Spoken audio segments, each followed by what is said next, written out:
না খেয়ে থাকেন, তো বর্ডারে কোনো ব্যবসা করেন না, ইন্ডিয়া থেকে একটা কিছু নিয়েন না।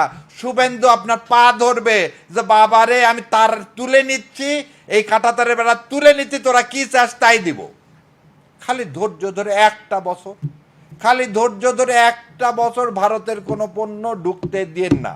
যত আমাদের বর্ডার এলাকার মানুষ আছেন রাত দিন পাহারা দেন যাতে ইন্ডিয়া থেকে একটা জিনিসও না ঢোকে। কি হয়েছে, 10টা গরু দিতাম, এবারে ভাগে গরু দিব, ইন্ডিয়ান গরু দরকার নেই।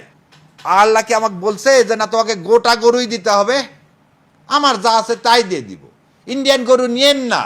দেখ ইন্ডিয়ার গরু যদি আপনি না নেন, গরুর ঘাস খাওয়ার মতো ঘাস পাবেন না। ওদের আম, এটা আম আমাদের এখানে বিক্রি না করলে কোথায় বিক্রি করবে বলেন তো? আমের কোনো কোল্ড স্টোরেজ নেই। পেঁয়াজ আমাদের এখানে বিক্রি না করলে ওদের কোনো কোল্ড স্টোরেজ নাই পেঁয়াজ রাখার। পেঁয়াজটাতে পিসা পেস্ট করে বরফ করবে, সে সব ফ্যাসিলিটিও কলকাতার নাই, আদার নাই, রসুনের নাই। তা আমার কাছে না দিলে কার কাছে দিবে? তখন আপনি বলেন শুভেন্দুকে, শুভেন্দু কাঁটাতারের বেড়া সরাও, না হলে আমি এগুলো কিছু নিব না। কলকাতার মানুষই এই শুভেন্দুই নিজের পার্টি চালাতে হবে না শুভেন্দুকে? দিল্লি টাকা দিবে? তাহলে এই আপনি যে পণ্যটা নিচ্ছেন ওখান থেকে চোরা কারবারির মাধ্যমে, সেই চোরা কারবারির টাকাটাই শুভেন্দুর পকেটে যাচ্ছে।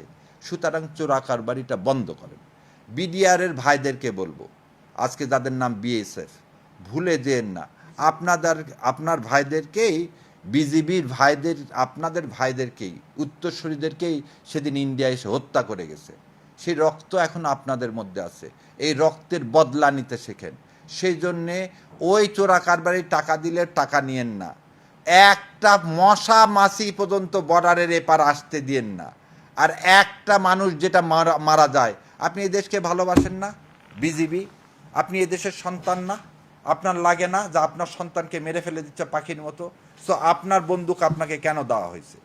আপনাকে বন্দুক কি কারণে দেওয়া হয়েছে? সো আপনার জবাবটা হবে গুলি না, আপনার জবাব হবে যাতে ওই বর্ডার থেকে একটা জিনিস এপারে না আসে। বাংলাদেশের যে কোম্পানি ইন্ডিয়ার সাথে ব্যবসা করে সে কোম্পানিকে বয়কট করার ডাক দেওয়া হোক। রাজনৈতিকভাবে, সামাজিকভাবে যারা ইন্ডিয়ার সাথে সম্পর্কিত আছে, যারা ইন্ডিয়া থেকে জিনিসপাতি নিয়ে এসে এদেশের মার্কেটকে ইন্ডিয়ার মার্কেটে পরিণত করছে, সেই সব ব্যবসায়িকদেরকে, হাতে গোনা কয়েকজন ব্যবসায়িক, তাদেরকে বয়কট করা হোক, ইন্ডিয়ান পণ্য বয়কট করা।